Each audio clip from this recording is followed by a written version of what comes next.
Hi అండి, అందరికీ నమస్తే. Welcome back to our channel Dishita talks. ఈరోజు మన వీడియోలో చాలా సింపుల్గా జ్యూసీగా ఉండే స్వీట్ చేసుకుందామండి. ఈ స్వీట్ చేయడం చాలా సింపుల్. ఇంట్లో జస్ట్ బ్రెడ్ ఉంటే చాలండి, జ్యూసీగా మనం ఈ స్వీట్ చేసి పిల్లలకి పెట్టేసేయచ్చు. దీనికోసం నేను ఒక 4 బ్రెడ్ స్లైసెస్ అయితే తీసుకున్నానండి. బ్రెడ్ ఏదైనా పర్లేదు, శాండ్విచ్ బ్రెడ్ అయినా, వీట్ బ్రెడ్ అయినా, నార్మల్ మిల్క్ బ్రెడ్ అయినా అండి, ఏదైనా పర్లేదు. ఇలా బ్రెడ్ తీసుకున్న తర్వాత ఎడ్జెస్లో బ్రౌన్ కలర్ ఉంటుంది కదా, ఆ పాట్ని అయితే ఇలా వీడియోలో చూపిస్తున్న విధంగా కట్ చేసేసుకొని బ్రెడ్ స్లైసెస్ని ఇలా రెడీ చేసి పెట్టుకుందాము. మనం కట్ చేసిన దాన్ని వేస్ట్కి ఏం పడేసేయాల్సిన పని లేదండి. మనము ఈ స్వీట్లోనే యూస్ చేసుకోవచ్చు, లేదా కొన్ని పాలల్లో వేసుకొని చక్కగా తినేసేయచ్చు, లేదా మిక్సీ జార్లో గ్రైండ్ చేసుకుంటే ఏదైనా స్నాక్స్లోకి యూస్ చేసుకోవచ్చు. ఒక బ్రెడ్ స్లైస్ని వీడియోలో చూపిస్తున్న విధంగా 4 పార్ట్స్ లాగా కట్ చేసి పెట్టుకుందామండి. ఇప్పుడు ప్యాన్లో ఆయిల్ కానీ నెయ్యి కానీ వేసేసుకొని మనం కట్ చేసుకున్న ఈ బ్రెడ్ స్లైసెస్ని అయితే లో ఫ్లేమ్లో చక్కగా ఫ్రై చేసేసుకుందాము. ఇలా 2 వైపులా కూడాను చక్కగా రెడ్గా అయ్యేంత వరకు, గోల్డెన్ బ్రౌన్ కలర్ వచ్చేంత వరకు లో ఫ్లేమ్లోనే వీటిని ఇలా వేయించుకున్నామంటే చాలా క్రిస్పీగా వస్తాయండి. వీటిని తీసేసిన తర్వాత ఒక టిష్యూ పేపర్లో కానీ, ఒక స్ట్రైనర్లో కానీ వేసుకుంటే ఎక్సెస్ ఆయిల్ అనేది కూడాను కిందకు వచ్చేస్తుంది. మిగిలినవన్నిటినీ కూడాను ఇలానే సేమ్ లో ఫ్లేమ్లో చక్కగా గోల్డెన్ బ్రౌన్ కలర్ వచ్చి క్రిస్పీగా అయ్యేంత వరకు వేయించి పెట్టేసుకుందామండి.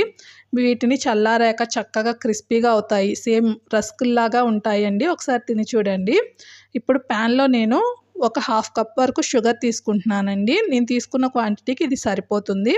కొన్ని వాటర్ వేసేసుకొని ఇది మెల్ట్ అయ్యేంత వరకు ఇలా కలుపుతూ చక్కగా షుగర్ సిరప్ అయితే ప్రిపేర్ చేసుకుంటున్నాను. పాకం రావాల్సిన పని ఏమీ లేదండి. ఇది మెల్ట్ అయ్యి జస్ట్ తీగ పాకం అంటారు కదా, అలా వస్తే సరిపోతుంది. అంటే కాస్త చిక్కగా అవ్వాలన్నమాట. దీంట్లో ఒక 4 యాలకుల్ని దంచి వేసి మనము ఫ్రై చేసి పెట్టుకున్న బ్రెడ్ స్లైసెస్ని జస్ట్ ఇలా వేసి అలా తీసేయాలండి. 2 వైపులా షుగర్ సిరప్లో ఒకసారి డిప్ చేసేసి తీసుకుంటే సరిపోతుంది. ఎక్కువసేపు మాత్రం ఉంచకండి. ఎక్కువసేపు ఉంచామంటే బ్రెడ్ అనేది మెత్తగా అయిపోతుంది, స్వీట్ పాడైపోతుంది. ఇలా వేసి వెంటనే తీసేయండి వీడియోలో చూపించిన విధంగా. అంతే, చూడండి ఎంత బాగా వచ్చేసాయో. ఇప్పుడు అదే ప్యాన్లో నేను 1.5 కప్పు వరకు పాలు తీసుకుంటున్నానండి. ఈ పాలు మరుగుతూ ఉన్న టైంలోనే ఒక కప్ తీసేసుకొని దాంట్లో ఒక 2 టేబుల్ స్పూన్ వరకు, మీ దగ్గర కార్న్ఫ్లోర్ ఉంటే కార్న్ఫ్లోరు, లేదా కస్టర్డ్ పౌడర్ ఉంటే కస్టర్డ్ పౌడరు ఒక 2 స్పూనులు వేసేసుకొని కొన్ని పాలు వేసుకొని ఉండలు ఏమీ లేకుండా ఇలా చక్కగా మిక్స్ చేసేసుకొని పక్కన పెట్టేసుకుందామండి. చూడండి, ఇలా మిక్స్ చేసేసుకొని పక్కన పెట్టేసుకోండి. పాలు ఒక 2 పొంగులు వచ్చి కొంచెం చిక్కపడిన తర్వాత దీంట్లో ఒక 2 టేబుల్ స్పూన్స్ వరకు షుగర్ వేసేసుకొని ఇలా మిక్స్ చేసేసుకుంటున్నాను. దీంట్లో నేను కలిపి ఉంచుకున్న కస్టర్డ్ పౌడర్ మిక్స్ ఉంది కదా, అది వేసేసుకొని ఇలా కలుపుతూ ఉంటే చక్కగా ఉండలేమీ లేకుండా చిక్కగా అయిపోతుందండి.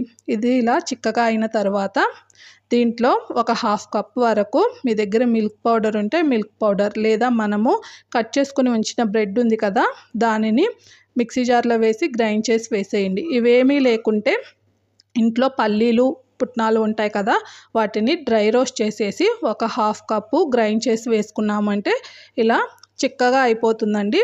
దీన్ని ఒక కప్లో తీసుకొని 10 నిమిషాలు పక్కన పెట్టుకున్నామంటే చల్లారిన తర్వాత మరి కొంచెం చిక్కదనం వస్తుంది. దీనిని ఇప్పుడు ఒక స్పూను ఒక బ్రెడ్ స్లైస్ తీసుకొని దానిపైన వేసి స్ప్రెడ్ చేసేసుకుందాం వీడియోలో చూపించిన విధంగా. పైన మరొక బ్రెడ్ స్లైస్ని పెట్టేసుకున్నామంటే చూడండి, మనకి స్వీట్ రెడీ అయిపోతుంది. మీకు ఇష్టం ఉంటే మనం చేసుకున్న ఈ కస్టర్డ్ మిక్స్ ఉంది కదా, దాంట్లో డ్రై ఫ్రూట్స్ కూడా వేసుకోవచ్చండి, ఇంకా టేస్టీగా ఉంటుంది.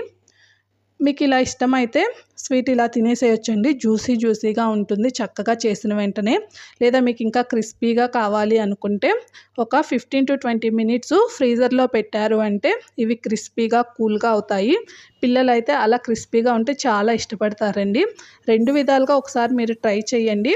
దీంట్లో మీకు ఏ మెథడ్ బాగా నచ్చిందో, దేన్ని పిల్లలు ఇష్టపడ్డారో తప్పకుండా నాకు కామెంట్ చేయండి. మరి లేట్ ఎందుకు, ట్రై చేసి ఎలా వచ్చిందో చెప్తారు కదా, కామెంట్ చేయండి. అలానే వీడియో నచ్చితే లైక్ చేయండి, షేర్ చేయండి, సబ్స్క్రైబ్ చేసి సపోర్ట్ చేయండి.